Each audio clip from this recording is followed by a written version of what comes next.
T-Mobile Unlock Error Code 19 indicates a problem with your account or payment status, preventing your device from being unlocked. This usually means there's an outstanding balance, the account is suspended, or the device isn't fully paid off. It's a policy enforcement tool, not a technical glitch.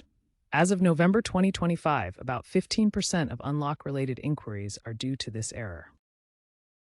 To resolve Error Code 19, start by checking your T-Mobile account through the My T-Mobile app or website for any outstanding balances or account issues. Once identified, clear any debts and wait 24 hours for the system to update before proceeding. Then submit a new unlock request. If the error persists, contact T-Mobile support at 611 or via chat and email. Provide your account details and IMEI number. T-Mobile offers AI-driven chat support and a revamped unlock portal for real-time eligibility checks. Remember, devices must be fully paid off with accounts in good standing.